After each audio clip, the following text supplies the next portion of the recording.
hey, you want to watch some anime?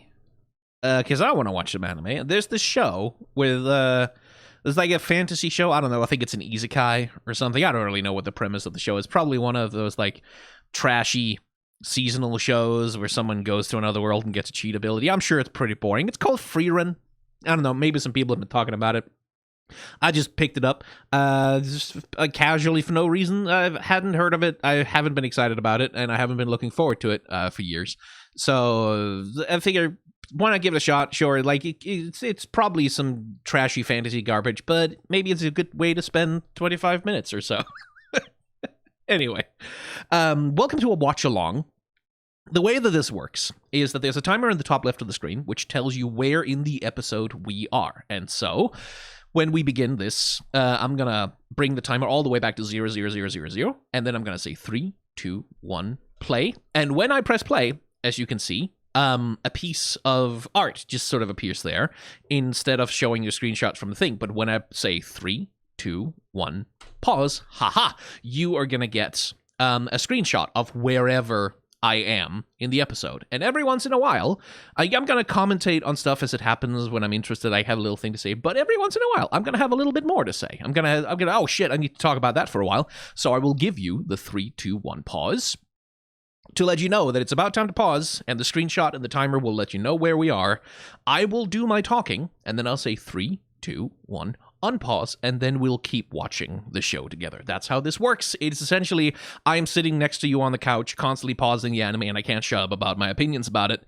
So if you want to just hang out and watch some anime with me, please feel free to do that. And so, with no further ado, 3, 2, 1, go.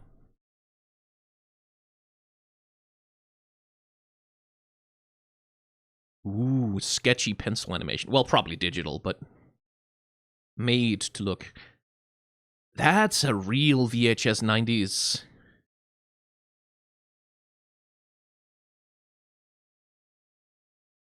It's like, this is something I've observed, like, ever since Megalobox sort of really brought it out. Oh, 3D, okay.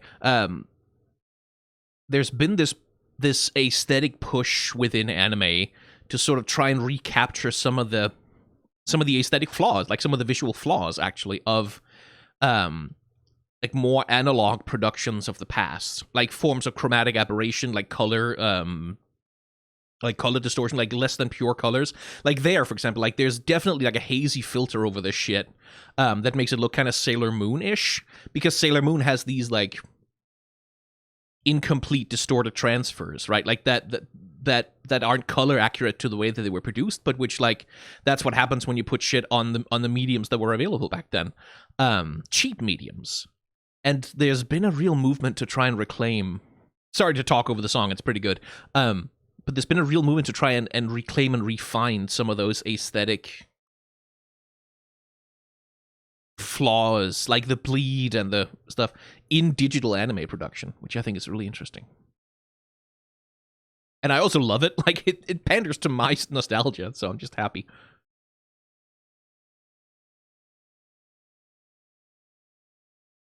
Many souls gather there, and I spoke with friends who once fought alongside me.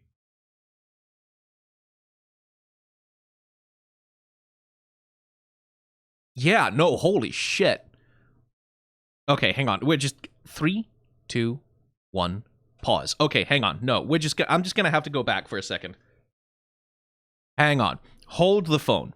Hold the phone. We're at 1:59. Hold the phone here. Hang on for just one measly goddamn minute here. I'm gonna risk playing some. Okay. You see the blurring? You see the particular blurring that's happening on the outside edges of all of the leaves? You see the film grain that's all over the sky here? That's fake film grain. Like, they are not printing this shit on film, but...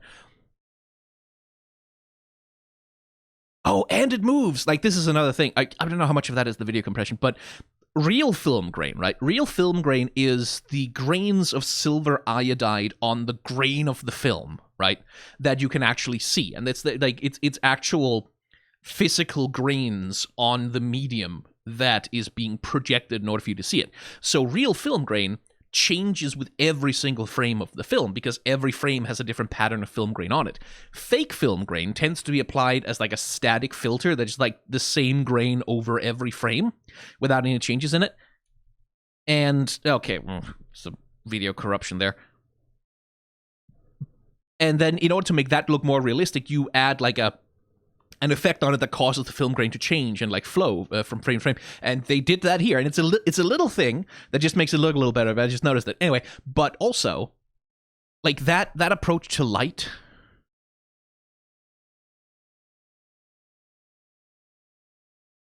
Okay, that's such a short shot, but I noticed it immediately. That approach to light right there, like with light beams sort of peeking through the leaves, also like because of the bleed, because of the way that the blurring and the color bleed is affecting these brighter surfaces against these darker backgrounds. Like all of that shit, all of those little lens flare renderings and all of that shit. Oh, I mean, that is pure 90s anime. And I could even do my little spiel about animating on 1s and 2s, but I won't. Let me just get back to where we were. And speaking of which, I'm just like, it's other little things. It's the way that like a lot of budget can sort of be and I've talked about this in these anime reactions before, like when you're doing a seasonal anime production, part of the sort of strategy is like, where do we allocate our resource? Do we spend the exact same amount of money and effort and time on every single episode? Probably not, because some episodes are going to be characters sitting around a table just talking about stuff, and some episodes are going to be epic high fantasy, like high stakes battle scenes or whatever with lots of cool action going on. Those are probably going to take more budget, right? So there's always that consideration. And in seasonal anime especially, they tend to front load the budget a lot, like put a bunch of budget into the first few episodes to get people hooked so that they will watch the next few episodes, which are kind of a little bit shittier, like lower budget, a little bit less effort, and then save a bunch of budget for like a big end of season blowout, like right at the end, to really get people hype and go, oh shit, I want more of that right now, so that they'll come back for the next season, right? And that I'm going to be looking for that with Frieren. Like, where does the show put its budget? Like, is it a thing of like, because it's also a thing of like, it's also an indication of how hard the animators are getting overworked and crunched. It's also an indication of how well the production is planned, how good they are at balancing out where production effort and production budget goes. Like that's just a little thing I'll be looking at. But the point of me bringing it up, look at the book, the little itty bitty color surfaces, the little bit, like just a little rendering to sort of give the appearance of like those old sort of moldy yellowed pages, and the texture in the line work on the like all of that shit is extra effort, right? Like that's not, it doesn't look like Sakuga, right? Like, it doesn't look like cool high action battle sequences but all of that shit is extra effort. Like that is extra effort that someone has to go to in order to make a single static shot at the start of the episode look a little bit extra nice. So that's also budget that goes to that. Anyway, sorry. I'll watch the episode now. 8 minutes to get 2 minutes into the anime. Why am I like this? Anyway, 3, 2, 1, unpause.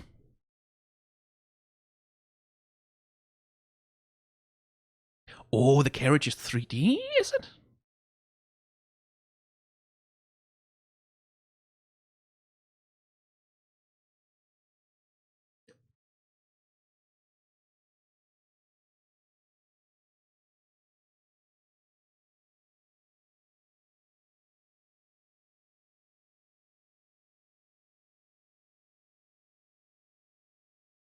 Oh no, 2D animated.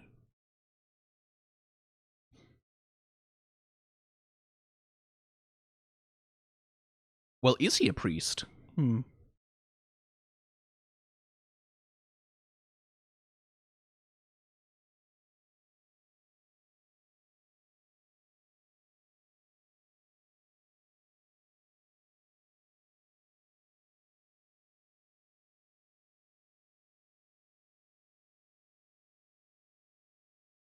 I like that they don't show defeating the Demon King and all the adventure shit. Oh no, you did not, you motherfuckers. 3, 2, 1, pause. Okay, no. I saw that. You bastards. You jerks, you monsters, you assholes. Honestly, hang on.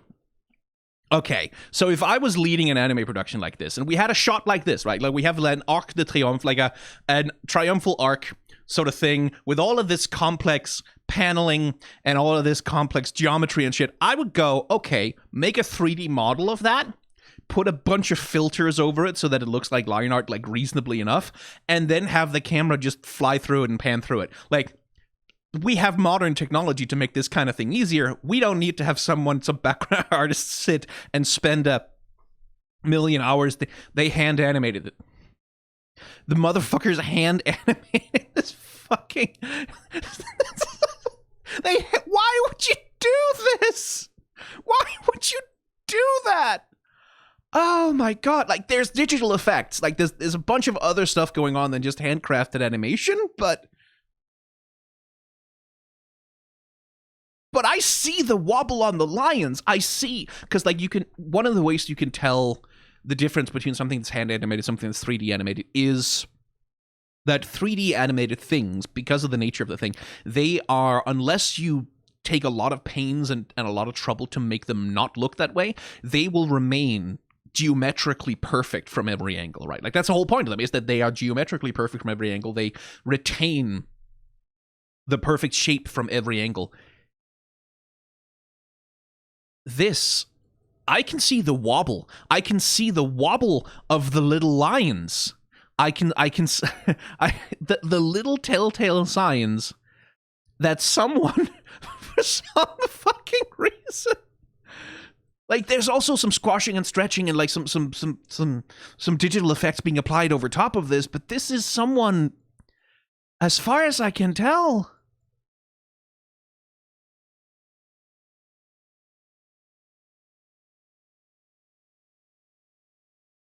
I think someone drew that with their hands. It's not impossible that it is 3D. It's not impossible that it is 3D with a lot of very good effects applied on top of it to make it look really two-dimensional. It's not impossible. Like, I might have been bamboozled here. I might have been fooled. It's not impossible. It's just... That is really fucking cool. Because that, like, even animating that little 2-second shot or whatever of going through, that would have been so much work. Like, would not believe how much work that would have been to render a complex 3-dimensional geometric object like that by hand consistently. Like, even Disney animators found shortcuts to avoid having to do, like the Cruella de Vil, I bring this up often, but Cruella de Vil's car in 101 Dalmatians, they made that. That's a 3-dimensional model, an actual physical set of cardboard cars they made. And then they filmed them doing the things that they wanted the car to do, and then they just traced that shit. Like, they just rotoscoped over that because the animators did not want to have to sit and go through the difficulty of like animating something as technical as a car like that, like going around doing all these complicated maneuvers around corners and shit. Everyone tries to get out of doing this by hand. So if they did it by hand on purpose, oh man, that's wild. Anyway, sorry. I think it's just gonna be like this. Sometimes I watch these anime episodes and it's like, oh, I don't have that much to say. I'm just sort of commenting. And sometimes they make me go a little bit insane in the first 3 minutes of the episode. Okay, right. I'll try and contain myself. 3, 2, 1. Unpause.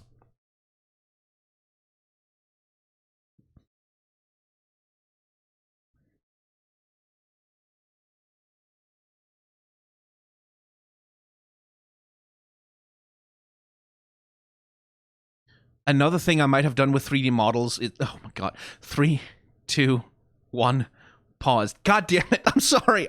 I'm sorry. I just can't. I have to. Another thing I would probably have done with 3D models, and I really need to see this.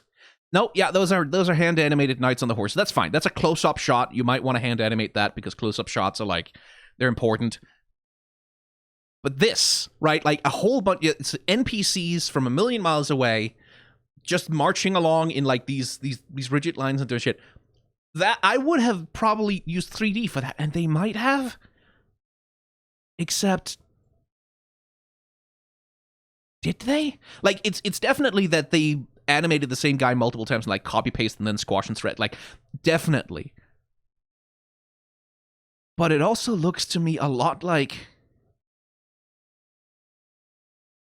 No, that has to be 3D, right? That has to be. They're moving on. Well, they're animated on 3s. And they really don't look like 3D models, because like the thing about when you use 3D models for these kind of crowd shots, the 3D model maintains its level of detail, pretty much no matter how close or far away the camera is, unless you again make the production effort to apply some kind of filtering to it that disguises that. And when you draw, on the other hand, by hand, tiny figures like this very far in the distance, what you will do as an artist is you will stylize, you will abstract, you will like merge color spaces and things together to create simplified figures. And so the conclusion I'm coming to here is that either they created specific 3D models for the faraway shots that are really like simplified and merged in a way that looks good to this particular camera angle from a distance, or else some motherfuckers hand animated all the moving little guys in this fucking parade scene. Like, obviously the crowd isn't animated. Like they're just a static set of images, which like I understand, but they hand animated the parade? You could have used 3D for that. Wait, hang on. Surely, like, I'm still convinced that, because there's something about the way that the legs, like the way that they're moving and including each other, that's like some of that feels a little bit too perfect. But then there's something about the facing and the orientation of these characters that feels a little inconsistent in the way that it would be if you were using a lot of copy pasting of characters that sort of don't 100% match the angle that they're being rendered at, but which like look fine in. Oh my god, is this going to be one of the shows that drive me fucking insane? Is this just going to be one of the shows that make me weird in the head? Like fucking Dungeon? Is it going to be Dungeon Meshi again? Okay, no, this time I will contain myself. I will control myself this time, I promise. We are 3:28. 3, 2, 1. It's been 17 minutes. 3, 2, 1. Unpause. God damn it.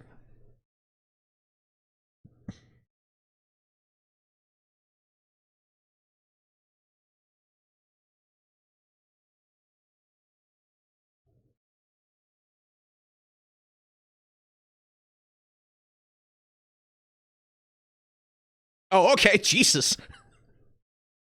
Hard cut to like motherfucker. Okay. Hang on. Was the first episode released as like a movie, or because the level of animation here.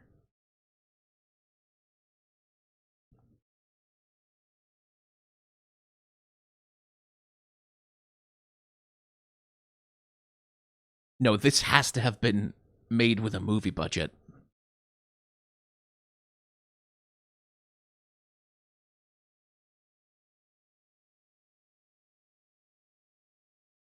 This is made with a movie. Hang on. 3, 2, 1. Pause. I need to Google this because the first episode of that has to have been 2-hour special. First episode of 2-hour special. Right. Okay. That then got split up into 2 episodes.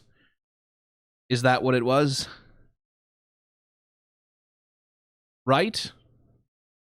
The series premiered with a 2-hour special on Nippon Kinyo Roadshow program and blog, which is reserved for feature films. First ever anime series to do so, with later episodes airing on the net. That's why. Okay, because I was, again, this is the thing we were talking about, like how do the productions manage their budget? Okay, so they had a deal to have this thing broadcast during a time slot that's reserved for feature films. That's why this looks so fucking good. That's why you fucking piece of shit series was driving me insane in the first 5 minutes. That's why it looks so high budget. I know. Okay, I can be a little calmer now, I think, because I was looking at this. What the fuck? This is seasonal anime? There's no way this is seasonal anime. And indeed, it wasn't. This is a like a low budget anime movie. Okay, right. All right. Okay. Cool. 3, 2, 1. Unpause.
Okay, it's establishing that Frieren has a decidedly cavalier approach to time still.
Gorgeous background work, too.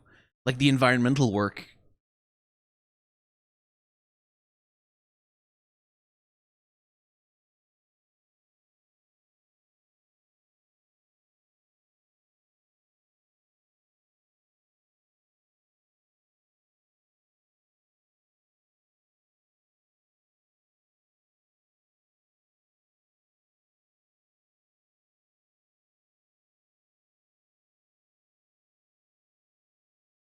Ooh.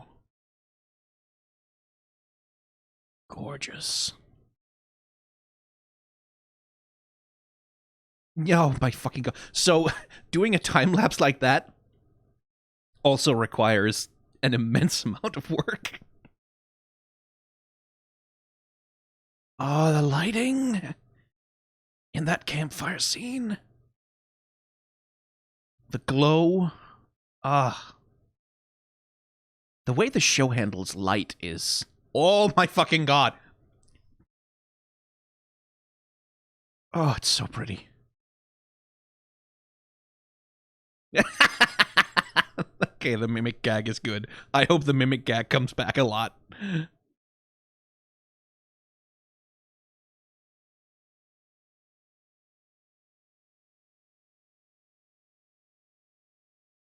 Oh, that's a good detail. 3, 2, 1, pause.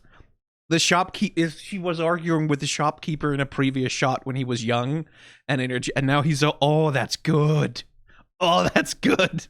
Like, just, that's such a nice little subtle storytelling thing of like, to her, the world doesn't change. To her, this is a blink of an eye. Literally, this is just blink, blink, blink, blink from place to place to place. But from the perspective of everything else, oh, that's good. Like, that's just a subtle, beautiful little touch of bringing her back to the same shopkeeper who's now. That's clever. Very good. Very good. Okay, 3, 2, 1, unpause.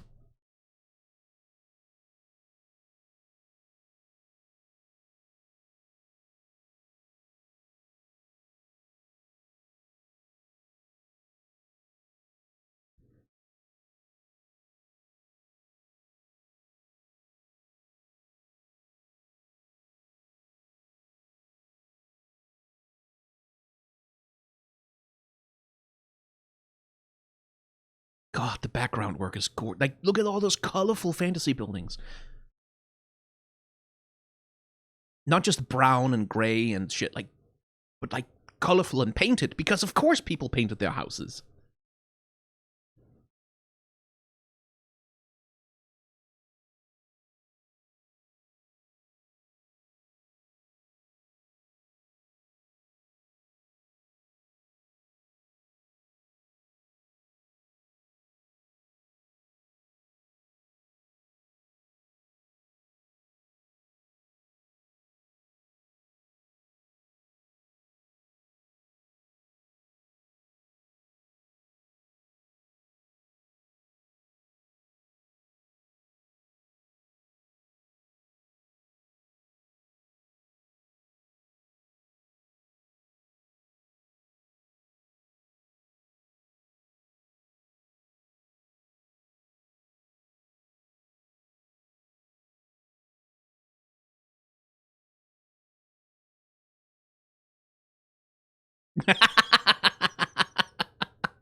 Isn't it?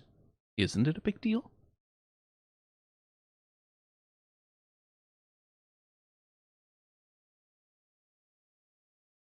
Gorgeous statues. Like the sculptor who knows what they're doing.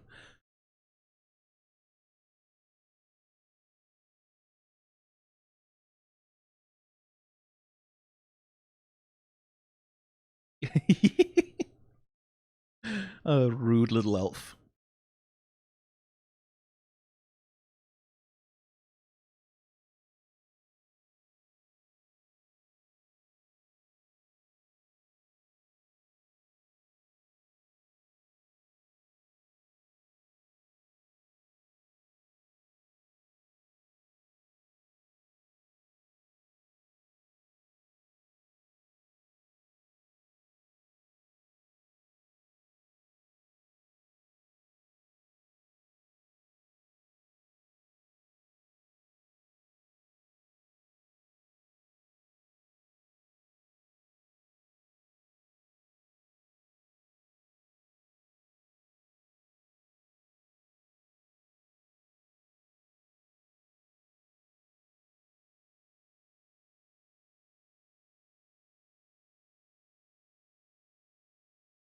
God, the backgrounds are gorgeous.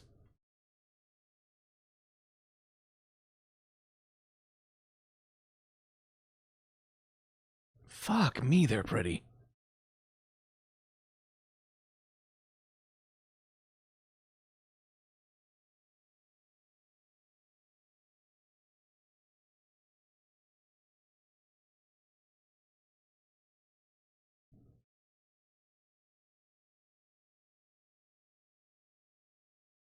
Ooh, a little bit of combat animation.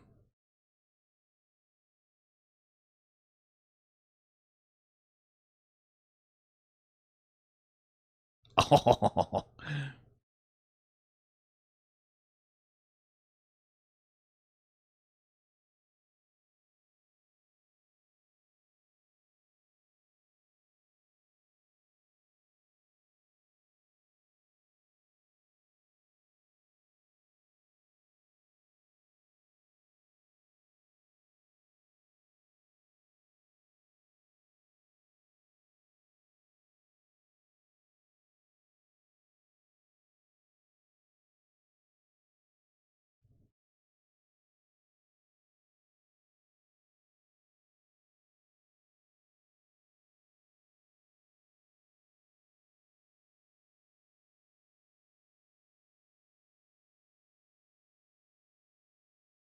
oh, that's fully on some Ghibli shit, the way they're animating that shooting star.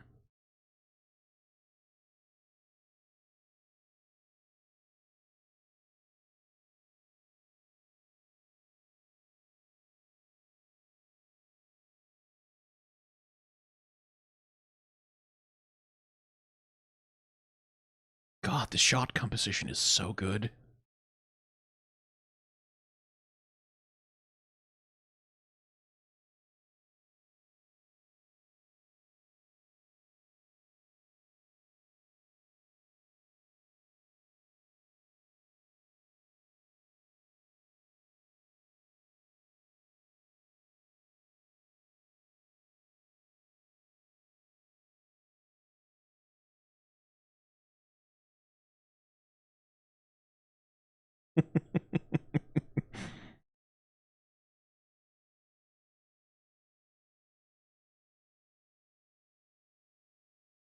I wonder why he got so old so fast and the bishop didn't.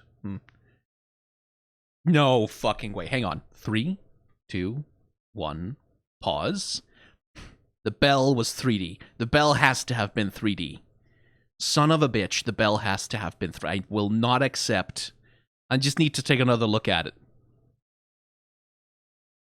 Okay.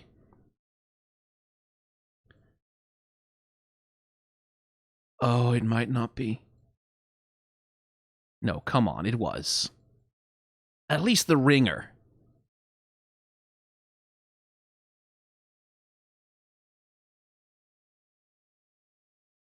I genuinely can't tell. I think it is 3D, though. I think the bell is 3D. I don't... I don't think they hand animated it. Oh, they did. Son of a motherfuckers. Like, that would... No. Like, there's a reason to hand animate the Arc de Triomphe, because hand animation has a particular look when you're doing those kind of 3D movies. There's a reason to hand animate the parade, because it looks different. Like, it has a different aesthetic when it's hand animated versus when it's 3D models just walking. But the bell... Surely that was 3D. Surely. Come on. Very well disguised, but... Okay. I'm getting angry. Like, I'm getting mad at this production because it's so good at doing those little... Okay. 3, 2, 1, unpause.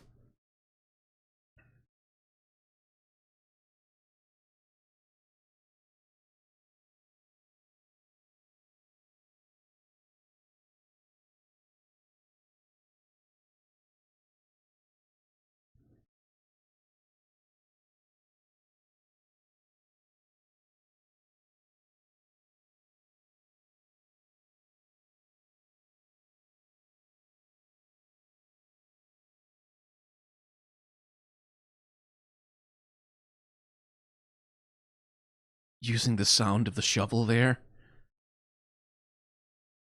Oh, that's good.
Oh, he's well characterized.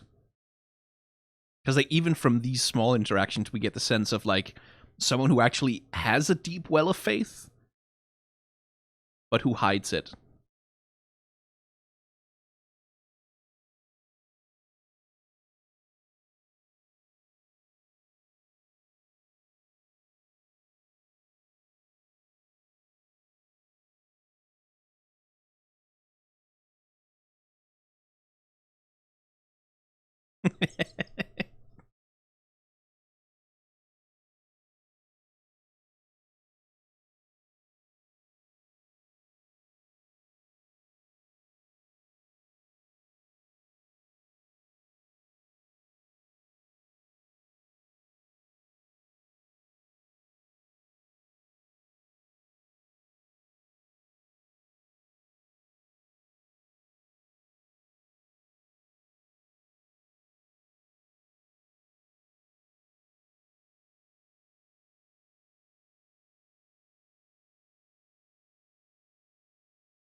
That was a hell of an intro.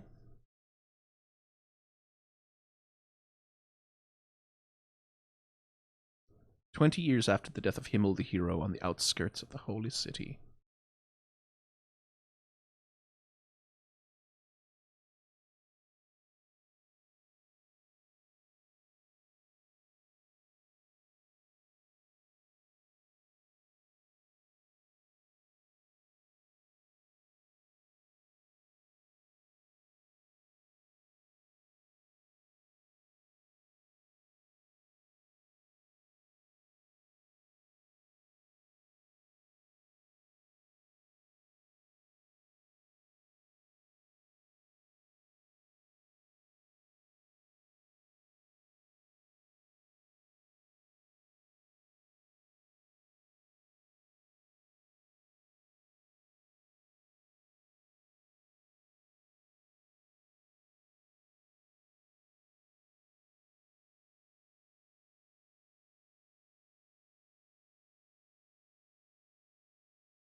The little...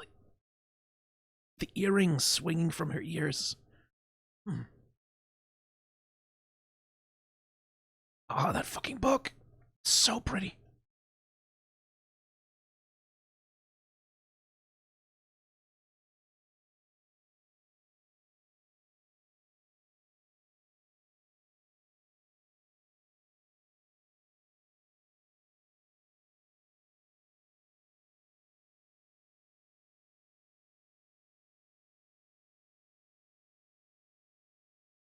Ah, interesting.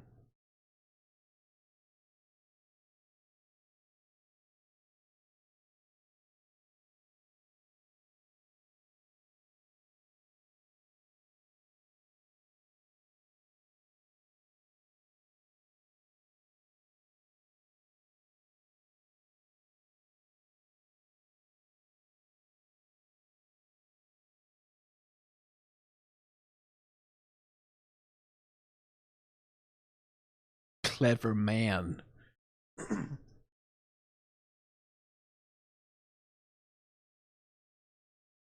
Again, the little touch of her earrings wobbling when she moves her head is such a, you can only do that when you have a fucking movie budget. That shit doesn't happen on seasonal budgets.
good fucking god, this is pretty. Like, obvious, there's no way in hell.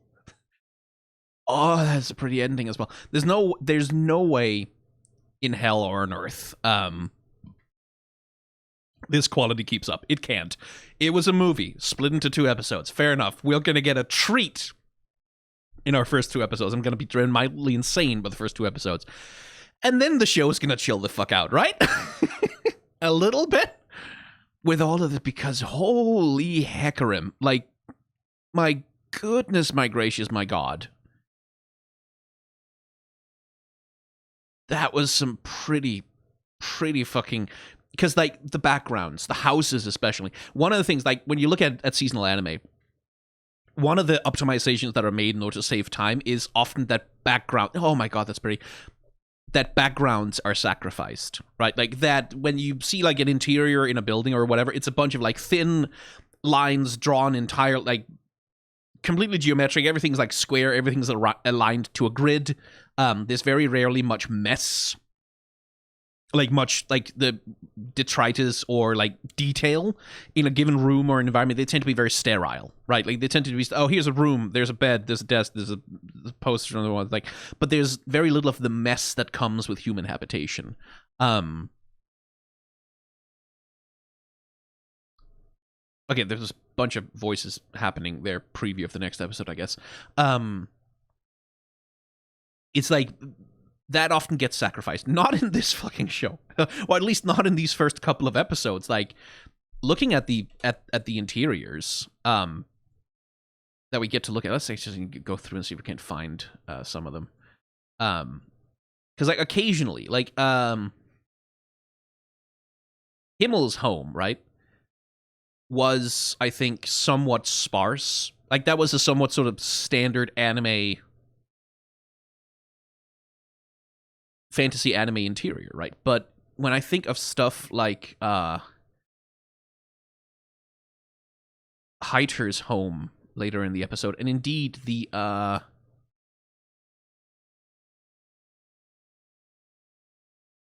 let's see if we can find it. It's during the montage, which is here. Like this.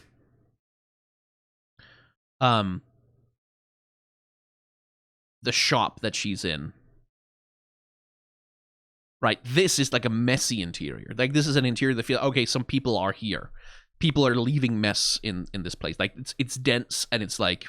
and you often don't get that in seasonal anime, because, like, creating a background like this, a piece of artwork that is this detailed for 2 shots... That's presumably, like, this is not a guy we're gonna be revisiting a lot. It's not a location the character's gonna be coming back to all the time.